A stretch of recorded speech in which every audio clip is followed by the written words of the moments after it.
All right. It's that time. It's time for Beyond Sight and Sound. Let's do this.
Hey boys and girls, we are going to talk about S&W shooters and prospectors. What is S&W shooters and prospectors? We at S&W Shooters and Prospectors help people find treasure. Did you say treasure? Yes, treasure. Just listen to this amazing review from our happy customer, Jackie Sparrow. Chuck was ship-shape and a pleasure to deal with. I was able to buy everything that I needed at prices that were shillings less than others. I found my 9 pieces of it in no time. Savvy? I know you're asking yourself, why should I shop at S&W Shooter and Prospectors? Chuck Smalley has over 45 years of metal detecting experience. He works with each customer one-on-one to customize their setup to match their skill level. So if you always dreamt of being a pirate, contact Chuck at S&W Shooters and Prospectors and he'll dig a great deal for you. Eye patch and rum not included. Caution. Please do not operate motor vehicles or power equipment while under the influence of this show. Listening to this show could cause side effects such as bouts of laughter, violent binges of cabin fever, and even dreams of silver and gold. Please be advised. Now that the fine print is out of the way, on with the show. All right. We're back. We're live once again. And I see that we are all here. All of us are here. Good to see. Good to see. All right. So hopefully, oh boy.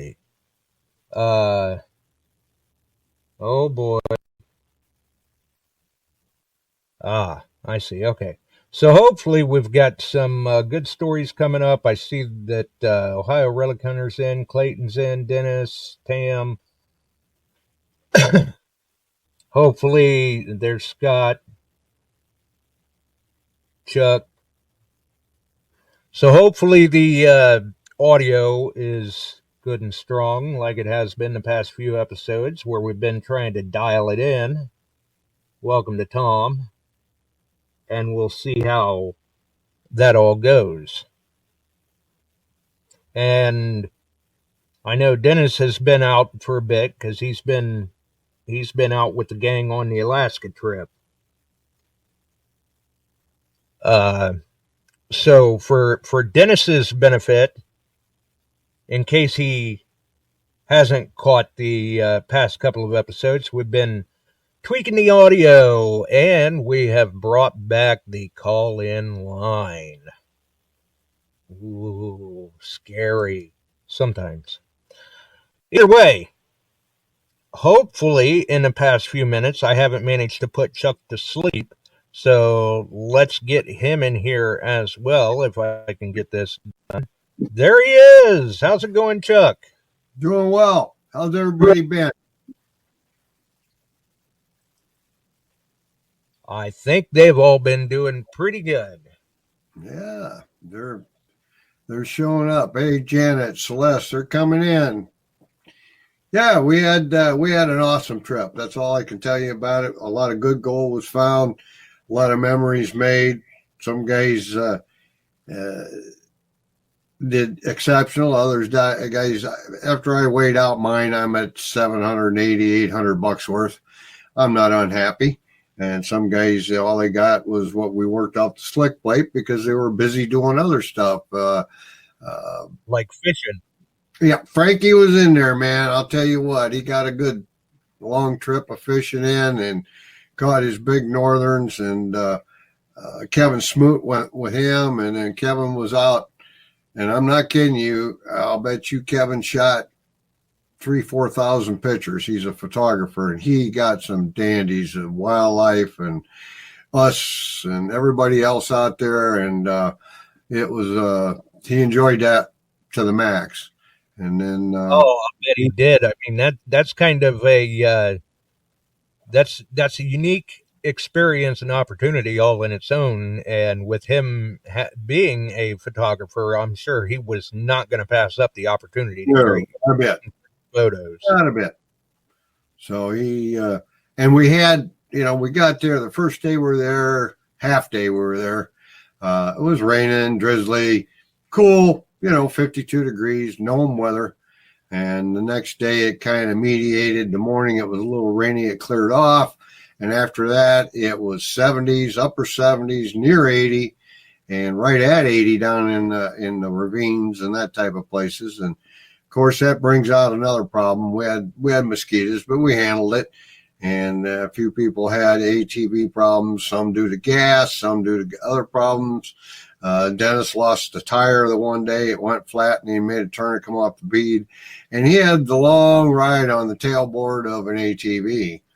And I'm quite sure that could not be fun. Oh yeah, and other things that went on. We had a lot of fun all the way through it, and we hung out downtown Anchorage and ate at a really neat place off the pontoon aircraft place and watched them come in and out, and always great to get out and do stuff in Anchorage. Took them all into the Alaska Mint, and they bought carved jade, things like that for the wives and little gifts, and drooled over all the nuggets. So it's been fun. It was a fun trip, and we had great weather. The last day we were there, the morning was drizzly, foggy. Guys went out, a little more gold come up. And then we got on the plane, and we were out of there about 5:50 in the late afternoon, and started the long trek home because that's all red eye out of there. And yeah, it was good. It was good.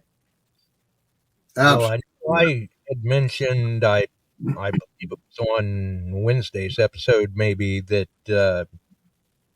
we had heard from you Monday and gave everybody a couple of updates and mentioned that I'm sure Frank was going to be doing some fishing at some point, but the camp eats well when he does that. Yeah. We didn't have any incursions with any bears, but the guys that went up on the fishing trip up the Pilgrim River, I believe it is, they ran into a sow and a calf, but they bolted. They didn't have to. They saw them, but they didn't get a good picture of them. Saw moose and caribou and you name it. We had a moose in the morning when we left the hotel in Anchorage, walking through the hotel backyard and out toward the street, and we saw a little bit of everything. Had a good time. Nobody had any real problems that couldn't be worked through. Didn't have any detector problems. The 900s 6-inch coil were picking up the smallest pieces. We had Alan Humphreys. He was using a Gold Monster, and he got in tune with that pretty well. He found quite a bit of gold. He did. I think he was up 3/4 an ounce, somewhere in that range. Yeah, he did well. A lot of us did well. Some did better. Tim swept. I mean, literally, he got into some big pieces. But that's what I said, get out of this claim thing. We got to get out, and I got a spot and put them on it, and they did well. And I generally keep that to heart, but everybody up there knew about it and knew where we were at. But that's all right. That's part of it. Now they're expanding. They picked up more claims that can be pushed and used. So next year will be a good year. They'll all be new ground. And I've already got a week booked. Well, 2 weeks. We just haven't chosen the week that'll work out the best for Alan Landau. He's got a deal that comes up late in July, and he thought maybe the later week would work. The last 2 weeks is what I generally pick on, and I think the last 4 or 5 trips up, I used those 2 weeks, and I haven't struck out yet because it's been gorgeous. Oh, yeah. The weather has been absolutely phenomenal. Yeah. And your crew has done quite well in past excursions too. One, too. It doesn't bother me if I don't get a lot of big ones. I get gold. Don't worry about it. I want the guys coming with me to succeed, and they did again. And that's what it's travel, and it was fun. And hey, there's Alan. I wonder if, hey, Alan, do you feel a little? Actually, Frank Juarez and Dennis are all in here too. Yep, and Alan's on board. I just wonder how he felt. Had zombie day, everybody pretty much yesterday. Yeah, hopefully everybody's doing okay and getting rested up and everything. And who knows, after that long ride back on the back of the ATV, maybe Dennis was looking around for some Tylenol today. Scott McClory asked a question. So how much per person is the whole trip on an average, including airfare, lodging, and food? If we shop the airfare, it's about $890. We stayed some of us were there 2 nights in Anchorage at Comfort Suites because we can get 4 guys comfortably into one room, split rooms, but we had 3 and 4, and then we split 3 and 2, and then another group of 3 that last night. And those rooms are $300, and time they add the tax, about $360 a night. And you divide that up 3 ways. Yeah, I mean, the other hotels up there this time of year are running between $390 and $500 a night. The good ones. Oh, and let's back up a minute there, Chuck. I know you said if you shop the airfare, and I know we've talked about this before on the show, but you might want to let people know there's a not every day are you going to find the same price. There are windows that are windows of opportunity. You got to watch it, and that's why we try to set up a year in advance. I've already got pretty much, well, if Alan gets to make it, and then Frank and Dave and Tim and Ronnie, Mike. You're already 3/4 of the way booked. Yeah, I'm already, 3/4 myself. I'm at 8. I'm going to try and take up to, 12, 13 again. It was more comfortable with a little group. And they had a couple other people in. And the food there was phenomenal. They got a new chef up there, new cook. And you do not go there to lose weight, I'll tell you that. They feed you 3 squares a day. And or you can take a sack lunch out in the field with you and eat at 6:30 in the evening and 6:30 in the morning. And you're out there going. And really, after supper, you can go back out from 7 to 11 without a problem. Nice. Yeah. It works out well that way. Yes, it does. And everybody was pretty happy. Like I said, very few malfunctions on the ATV. Dennis had a flat on his and it came off the bead, and we got him back up to camp. And I told the mechanic, he said, why didn't you drive it back? I said, it came off the bead. Oh, you did the right thing. I mean, I didn't want to fire him. Right? You want to ruin a rim, tear up a rim. We got him running again, and then we had one other ATV that was, I don't know, backfiring, and I'm quite sure it was water in the gas. My ATV, you had to reach down once in a great while and just tap the starter, and that's the only way you get her going. Just tap the starter, then hit the button. And they were saying they were going to change the starter. And so. It is Alaska. It's a harsh environment that they're in. Well, yeah. Yeah. And, well, I had a great experience as usual. It sounds. And let's see, getting back to Scott's questions. So your airfare, your week at the AKAU mine, about $2,400. That includes the gas for the ATV that you rent, and that's above and beyond. 3 squares a day, good rooms, heated. I'll tell you what, it does get down. There were some nights down to about 48, but this next week coming, they're going to go be dipping into 30, 28 at night, that kind of stuff. They also have some wet weather coming in, and for a while. So we were blessed again, thank the Lord, of the good weather. In fact, by the end of the week, you had to watch where you're running on the roads because the dust clouds were coming up. It was dry. So you're telling him then it's was that $2,400 just the cost for the camp, or is that for everything except the ATV rental? Yeah, she raised it $100 this year. We get a discount. Normally, it's $3,000. When I bring a group of a dozen or more in that range, we get a discount. She's always treated us pretty good, and it's a pretty sharp discount too.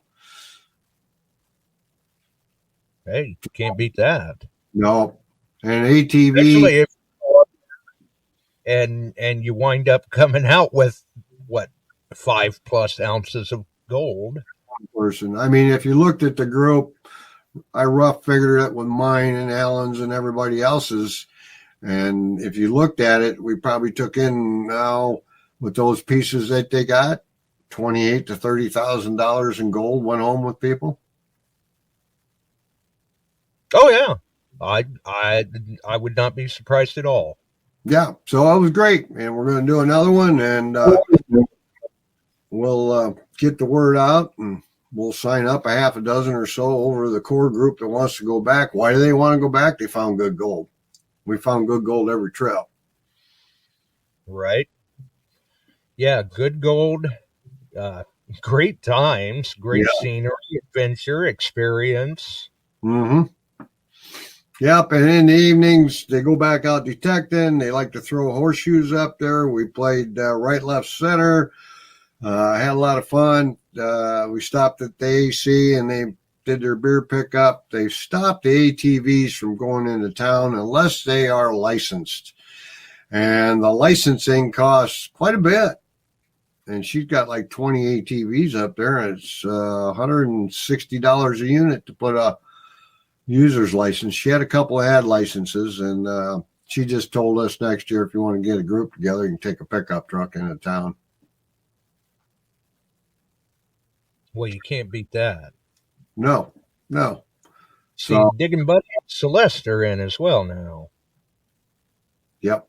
LRH has a question. Did anybody do any sluicing dredging? No dredging, but we ran what's called a slick plate and high bankers. We didn't do any sluicing, but we ran slick plates and high bankers. Slick plate is a big catch. They dump a dump truck full. We got washes. You got the sluice underneath, and you're washing a dump truck each time.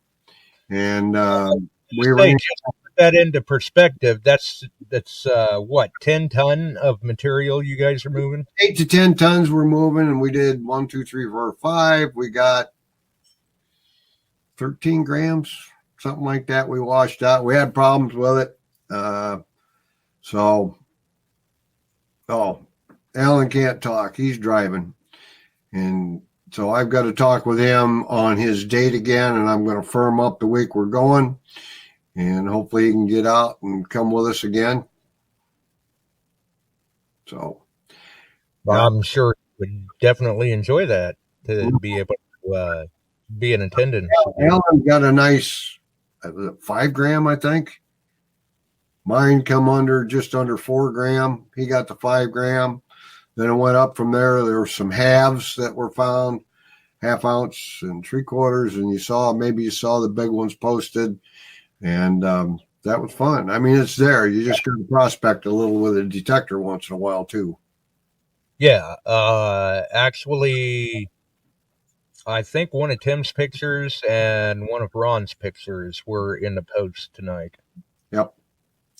So great stuff, folks. And Tim and he got a 2.75?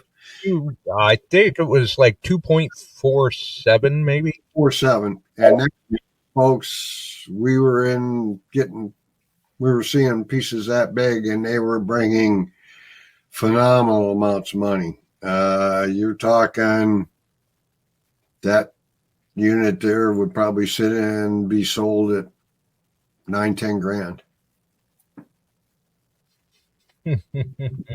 Somebody just fried their keyboard, dumped their drink over on it or something when you said that. Yeah. So you've got all kinds. If you can't find it with a detector, go run a high banker. You'll get gold, or get a couple buddies and run a couple shifts on the slick plate. You'll get gold. And that's a good point too. I mean, not only did you guys use the slick plate and the high banker, you found gold with everything. A slick plate, banker, the detector had gold in it. High bankers, everybody. So one thing that Augie uncovered, he was digging on this newer property they got. He could dig there. He found a sluice down about 15 feet. The sluice was period gold rush. It had wooden side, steel flat, and we saw about 10 feet of it. And as he's carefully pulling, started carefully pulling stuff out around it. He got a big pike pole that they used to loosen these. They were about 4.5 foot grates, 3 inches thick, that were cast iron.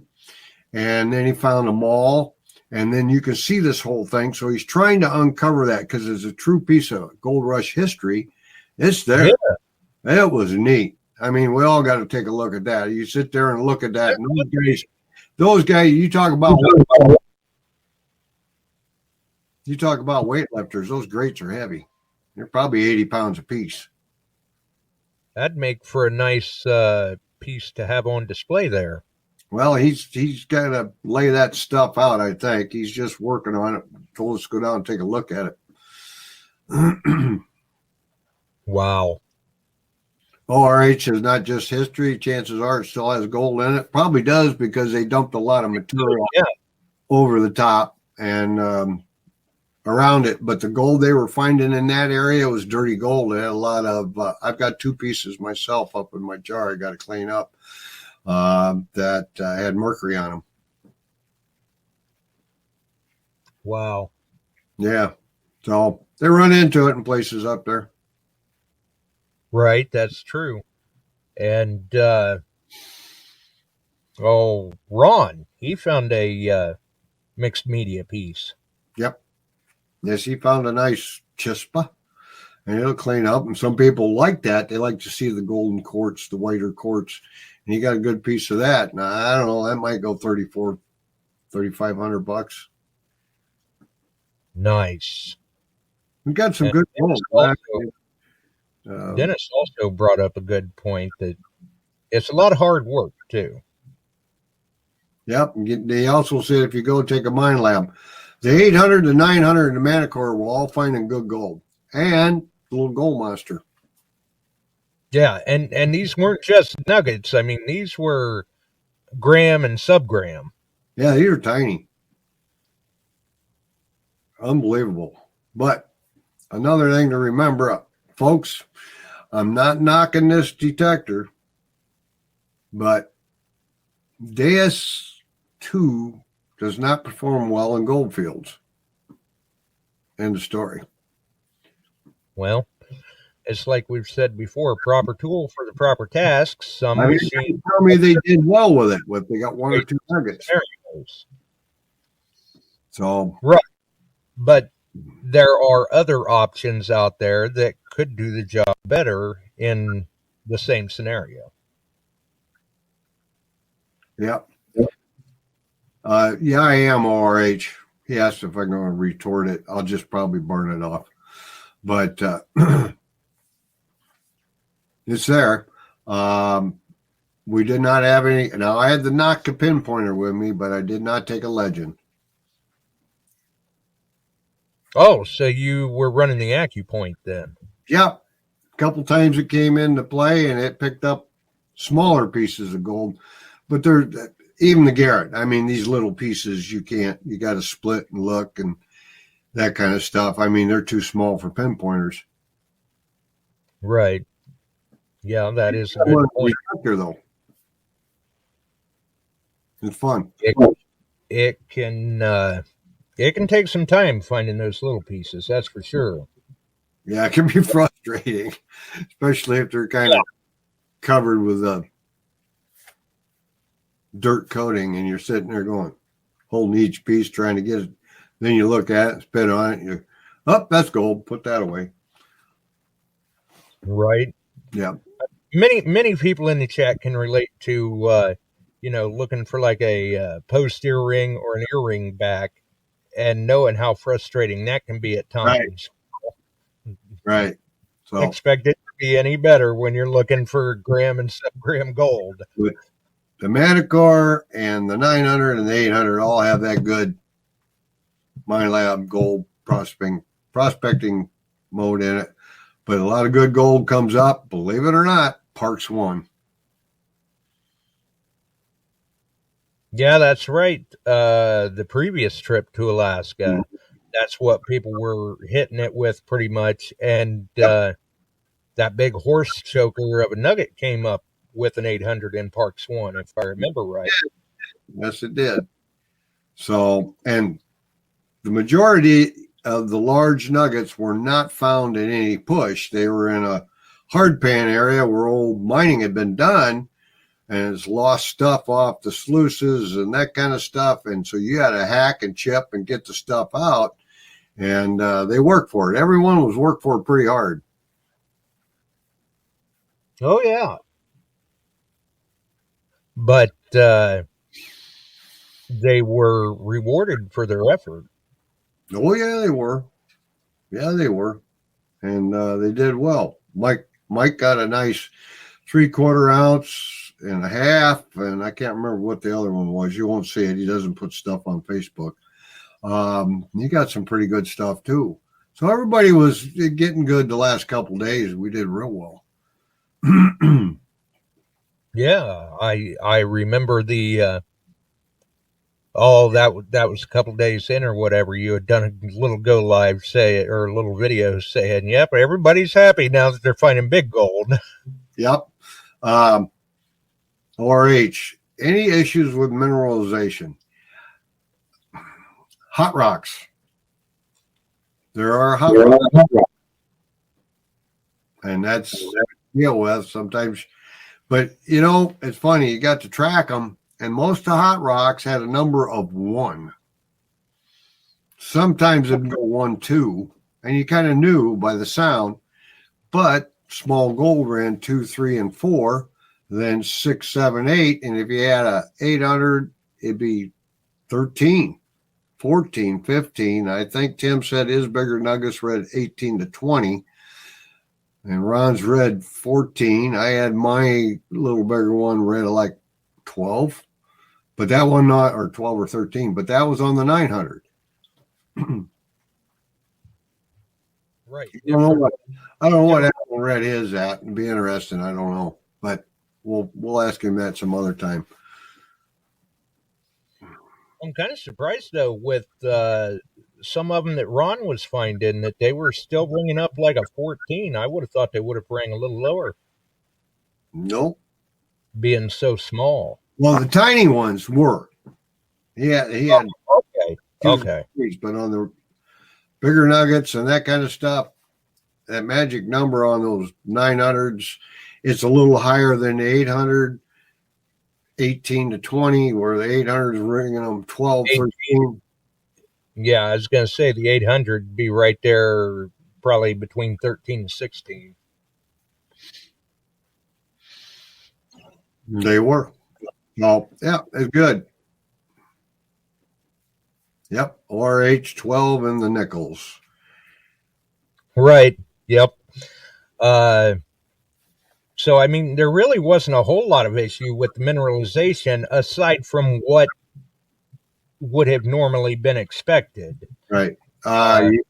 You work your EFI, you might end up on the same channel as somebody, and you just switch it one channel one way or the other, and it still works. Basically, there's no wires out there, no power grid, and no cell phone towers. Oregon Coast Adventures in. Welcome to Cody. Yeah, hi, Cody. So it was a good time. Yeah. Oh, and I see Ohio Relic Hunters dropping the call-in number. I don't know if Dennis wanted to call in or what. There you go. You never know. You never know. Especially since we got the lines back up, which I can tell people too. I noticed tonight, because I'll try to check the lines and do a sound test and everything before we get everything tied in to go live. And it seems like when you try to call the call-in number, it may ring 3 or 4 times before I grab it. So don't think it's just sitting there and it's being ignored. I can't grab it until I notice it. Yeah, but yeah, about 3 or 4 rings probably. Yep. Oh, by the way, Chicago Ron got lucky and found an 1899 S dime right out of the heart of the gold rush. I did see that. Yeah, And he's up there prospecting for gold and he's finding silver coins. And then he found a Levi Strauss and Company button. They looked it up. It's the original button from 1873 to 9 or something like that. I can't remember the date now, but that sounds right. Yeah. So Levi Strauss. And nobody was running a GPX, although there was a 6000 there, and I helped him with it. He was having all kinds of problems. We got him straightened out and sent him out. I don't know if he did any good or not, because his wife was running a gold monster and she was finding gold and he wasn't. So he needs some practice on the 6000. 2 weeks before we were there, some guys with 7000s were there and they did all right. So we'll see. As long as at a kit they were running too. Yeah.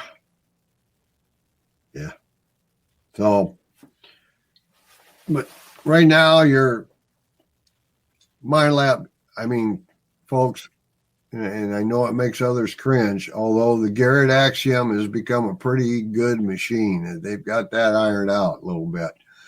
So I'll give Garrett a plug on their Axiom. I've used it up there and it worked well.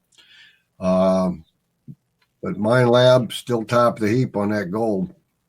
Well, and I'll tell you, this is something that some people may not realize or understand, is that when we're talking about gold hunting, Mind Lab's name comes up quite a bit, and there's a reason for that. They've been a serious contender in the gold industry for many years. I mean, we're talking decades.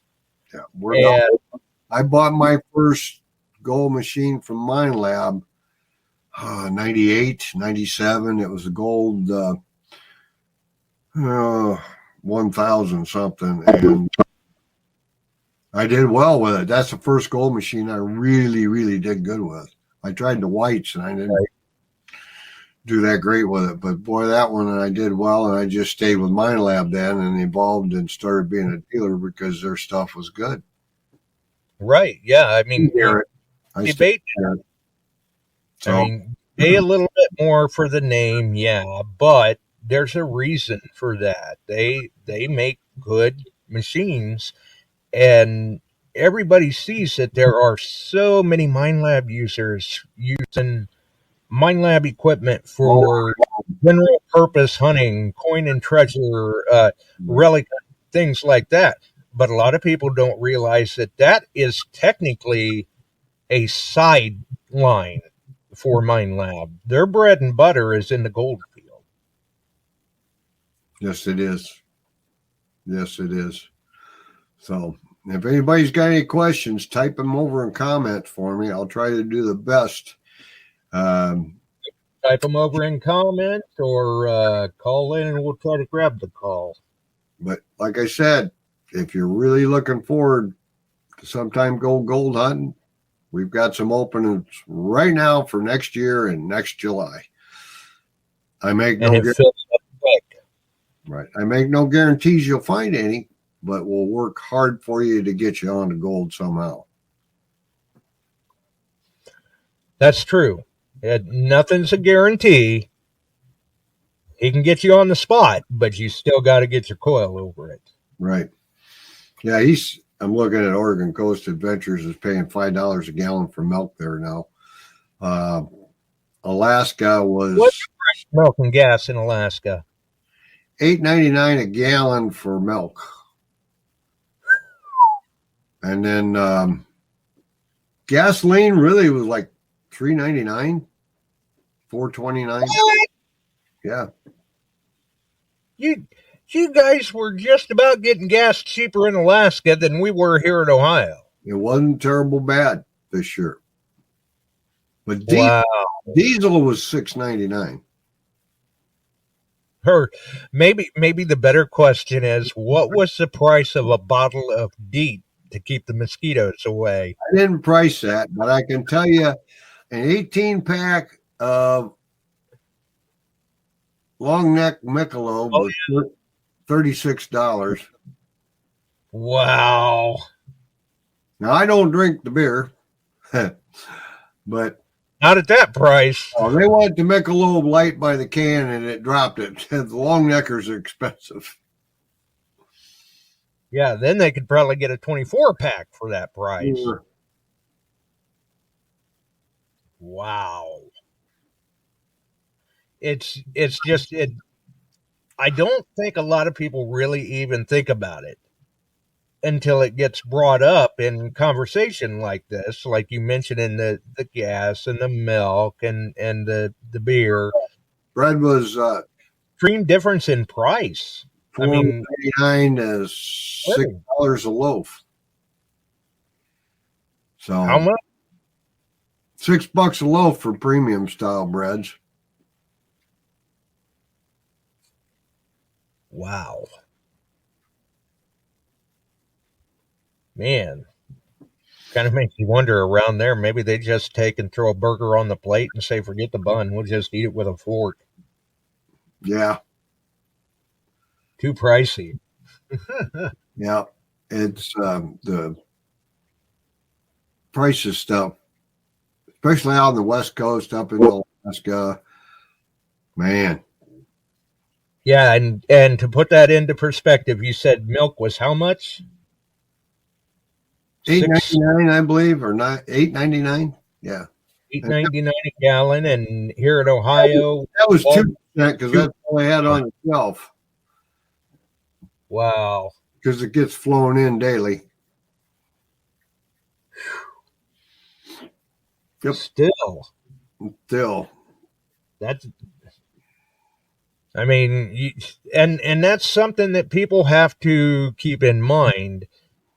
If you do want to do a trip to the AKAU camp, right, you definitely want to make sure to bring plenty of extra cash, for souvenirs, for eating out, whatever, because prices are a little high, and Especially, she has shirts and hats and T-shirts, AKAU on there, if you want something like that. But we can get into town and you pick up some stuff. But most of the guys picked up stuff out of Anchorage. It is a little cheaper there. And while we were out for that day, hanging around, we had a good time. Went to the gold places and some of the shops and had a good meal. right. So I wonder, I don't know that you even noticed this or even gave it a thought, but how many people were running pinpointers that ran on 9 volts? How much was a 9-volt battery? I never looked. Didn't need to. Yeah, I'll bet that would have been crazy. Yep. And I had a recharge detector a couple times, but never had to do the pinpointer. But yeah, things were good. I mean, that's one thing you didn't hear about. Oh, darn, ran out. Right, that's the advantage of the technology. Dennis put in the chat that a 48 pack of Kirkland water cost $37. Yep. That's insane. But you know, But it's cheaper than the beer. New Honda ATVs in the back that were priced cheaper than here by about $1,000 for 400 4-wheel drive. Well, I don't know. That could be because of maybe the volume of sales. That's probably what it is. They sell quite a number of them. Yep. I mean, I don't know. I wasn't there, but I doubt that there was much old stock of Honda 4-wheelers. No. And It was all new stock. yeah, Frank brought out the point that a bottle of ketchup, the big bottle, $17. Holy cow. Mm-hmm. How about just a packet from the restaurant? We didn't go downtown and eat because the meals up there were great. It's included. Yeah, I mean you're already paying for it, and you know it's good food. Why go out to the restaurant and spend even more money when the meals are included at the camp anyway? Right. I mean, yeah, it might be nice to go out maybe once, twice, something like that, but Right. Corey Kunkel. Hi, Corey. Yes, a Manticore was used up there, 2 of them, in fact, and they found gold. they did well. Yep, they did very well. Yeah, they found small gold. Yep. So, anyway. So it will pick up on it. Oh, yeah, it picks up on it well. I'm not going to say that the Deus won't find gold, but we had a couple people using them. One gave up on it and used an 800 the rest of the week, and he got his 5-gram one and a bunch of smaller ones because the Deus 2 was not singing the praise of gold nuggets at all. We even ran some smaller ones underneath, and it didn't pick it up in their settings. And did you guys try tweaking the settings or anything? Oh, yeah. George. Figured. Now, I will say one thing. I just found a nice piece. George was swinging the Deus and making adjustments. He did find a quartz and gold piece. It had gold down in the quartz, and that was close. And he said it sounded almost the same, but it never rang him a number. Wow. Well, like we said before, sometimes certain machines are better suited for certain applications. Yep. Yes. And the particular scenario is not good for the D2. Right. The D1, wouldn't find gold if you put it on top of the coil. And a guy switched over to his DS2, and that's when he found that one little piece. And that's all he found, and we had him in the best areas. Other guys were standing right next to him, finding it wasn't picking them up. So I don't know if there's a particular setting that you have to redo in there or what, but it was having problems with tiny gold. Now I'm talking tiny. Whereas the mine lab, we're finding from tiny all the way up to huge nuggets. Right. And let's face it, some machines just, when it's small gold like that, they struggle to see it. Yes. Even some of the mine labs do. So, well, I'll tell you what. Not all of them, though. Not all of them. My 900 with the 6-inch coil, I picked up some dots. I mean, they were tiny. Ron got a couple that I'm like, my guy, I'm going to call it a nugget. I said, you can't call that a nugget. It's a flake. Right. They were tiny. And I guess Cody's planning a Colorado trip. Oh, he is? Okay. Corey, no, you do not have to spend more than a Manicore. Manicore's got an excellent gold program in it. Right. Or even the 8 and 900s. Yeah. 800 is proven time and time again. Over and over. I found gold coin with it, 800, and I found plenty of good nuggies. That's a good machine. So the 800, and so is the Manicore. It's got the same program in it. And I've found, granted, they weren't gold nuggets, but I have found gold jewelry with both the 800 and the Manicore. Right. And it finds it. I mean, that infant ring that was so small, and the Manicore still picked it up, no problem. Right. Barb says she needs a Manicore. Her 800's getting old. Well, Barb, call me. I got a Manicore for you. Got a used one. Ooh. Yeah. So give me a call. And just remember, though, the Manicore does have a coil cable. Yeah, Barb.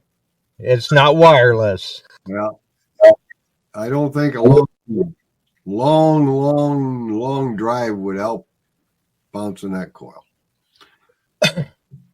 And hearing about the prices of the milk and everything in Alaska, right? Hear anybody mention what the wages were like? Because obviously the cost of living is higher, so I would imagine the wages are higher. No one talked that, so I never picked up on it. Just a curiosity. I'll find out on the next go around up there. And I would have loved to do a go live deal, but they changed up at the camp to a Starlink system, and it didn't support. It didn't support me doing a go live or anything like that. And then driving out to the hill, they had lost their what they call a cable of some type that needs repaired off the tower, so you didn't have good cell connection. Some phones did all right. USL didn't. I think Verizon was working. So we'll see. Yeah, Barb, that Starlink is cool, but the thing about Starlink, certain phone companies don't work well with it. I've got USL and it did not work well with it. But I can make phone calls on Messenger to jail and home and everything. Right. I didn't know if Messenger would work on our system here with the show.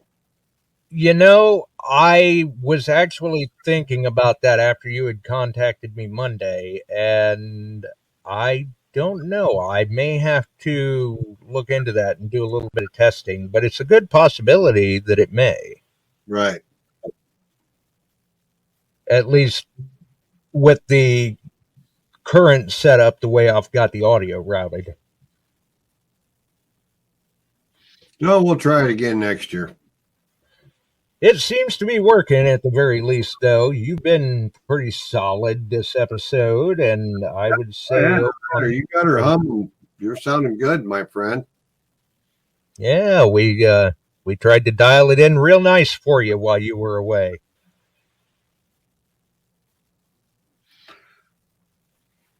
Corey's asking, when he got on, we were talking about a prospecting trip. This is to Alaska, Corey, but there's other ones out there.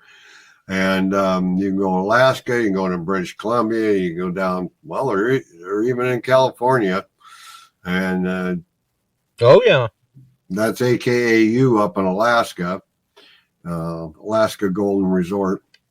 And there's other places in Alaska doing it now. And well, they've come and gone, some of them, but yeah, you can find pay to play places all over the country. Yeah, I was going to say, not only just for gold, but for many other things too. There are pay dig locations all across the country. Yes, and of them gold. You know, you can go look for diamonds. You can dig those crystals. You can dig amethyst and beryl and emerald out in the Carolinas, and they got places you can go try and find it there, and it's a lot of fun all over. Now, for some reason, when you said you can go dig them crystals, the first thing that popped to mind, you weren't talking about the Herkimer mines, were you? Okay. Yeah, the Herkimer diamonds. Yeah. And just in case people get confused, yes, Chuck is correct. They're called Herkimer diamonds, but they are not diamonds, although they are quite valuable. Yep, and they get big. I've seen some. Yes, they do. Yep. So Frank is reminding you, Josh, he still has not got your mailing address. He wants to send you something. Huh. Well, that's interesting because I sent it to him the last time that he was in the chat before you guys went to Alaska. Ooh, okay. Frank, look back. I'll have to, if it didn't come through in his email for some reason, what I'll do is tonight after the show, I'll text him the mailing address. Right. And then that should hopefully take care of any confusion or anything. I mean, I copied and pasted the address that he sent me from the text message right into the address line of the email, but maybe I mixed something up. Who knows? Barb just told him she has it. So both of you send one, maybe send one out of the two of you. Right. One through. Yeah, Barb's got the world's largest Rolodex. She's probably got Frank's address too. Yeah. Frank's going, wait a minute, I didn't give my address out. Well, doesn't matter. Mark, he says, would I have to use the rock mode to find gems? I don't have a rock mode in mind. That means you get out, sift, and you learn what they look like. Because if diamond jumped up and bit me in the backside, I wouldn't know what the heck it was. In the raw. In the raw, no. Yeah. Tam and I were actually talking about that the other day. I told her, I said, people see these pieces of jewelry with jade, emerald, garnet, amethyst, whatever. And they say, oh, yeah, those look like nice pieces. And then you could let them walk outside and see a pile of it in the raw, and they just think they were looking at a bunch of rocks. They wouldn't realize what they were looking at. Yep. So, all righty. Well, I'm about ready to sign out on y'all. I've got fresh peach cobbler upstairs, and I can smell it. Right? Yeah, she gave me a peach cobbler today. Yeah, get the belly full again, and then it might be nap time. Yep. And like I said, though, up there, if you're interested, PM me. I'll get you the information. You can link into AKAU Mining Resort and see what it's all about. And We'll chat. Don't get in a real hurry to book a airplane flight because you can't. It's too early for next year. Right. And I would say that if you are entertaining doing something like that, really your best bet would be to contact Chuck and hit the AKAU first. Great first, especially for people that are just starting to kind of dip their toe in the water of the electronic inspecting. Yep, it's a learning curve, but there's plenty to do. They got little spots to take you and pull down overburden and stuff, and it's generally full of nice, smaller little pickers. And you get a gold that way. Oh, yeah, there's places to go and do that. Mm-hmm. Guaranteed. Well, I suppose we probably ought to let you get on out of here so you can get to that cobbler before it gets too cold. My feet up. Right? Right. And y'all have a good one. Get out and find something. Start showing us what you're finding. We need to have some fun with that. We want to see what you're getting, please. Right.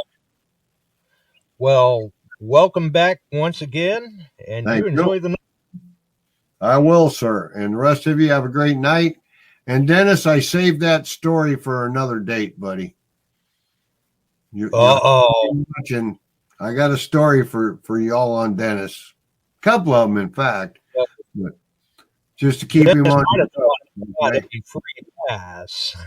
Take care, Alan. I need to talk to you. We got to get that finished up. So, all right, my friend. Have a great night. Thanks all. Be safe out there and have a good week. Bye-bye. All right. Well, so just to kind of recap there, because I know there were a few people saying, the test and tunes were moving right along okay, but the true test would be when Chuck got back and we were streaming a video feed as well. So for those that have been following along the past few episodes, we had the real test with Chuck streaming video tonight through the feed as well. How did the audio do? And we'll see if we get any sort of feedback on that. Audio was great. Audio was spot on.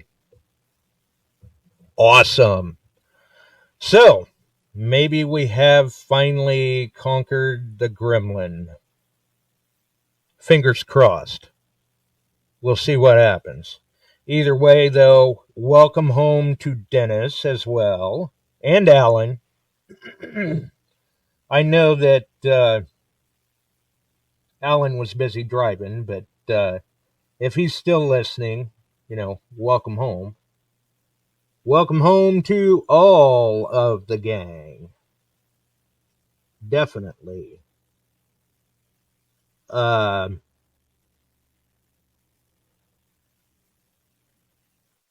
Okay, let's see here. Looks like Diggin' Buddy says the audio cut out a couple of times for him.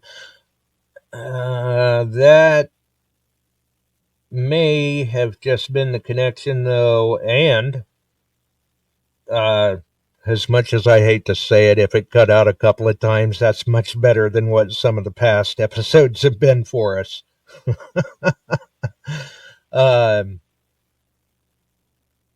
really, it's not bad. The audio itself in the past few episodes, since we've been tweaking and tuning, it's gotten stronger, clearer, and doing a pretty good job, I think.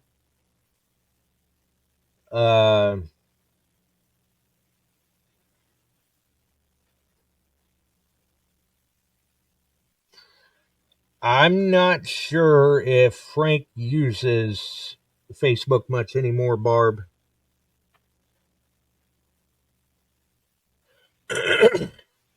He may, though. I don't know. Either way, just in case, I'll make sure and get with him after the show, too.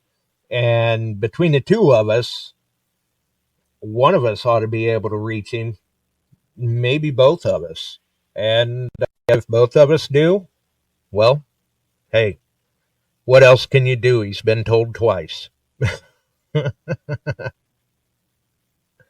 Oh, okay. So, recap, good trip with the gang out there at the AKAU camp. Sounds like everybody had a blast. Everybody came back with some gold. And for those that have been away the past few episodes, what have you, we do have the call capability back in place. And that is a plus. Until the next one, have a wonderful evening, folks.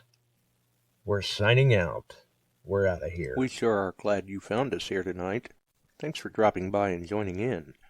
If you like metal detecting, treasure hunting, gold prospecting, or even entertaining discussion, check us out Wednesdays and Sundays, 8 p.m. Eastern, on your favorite podcast distribution services.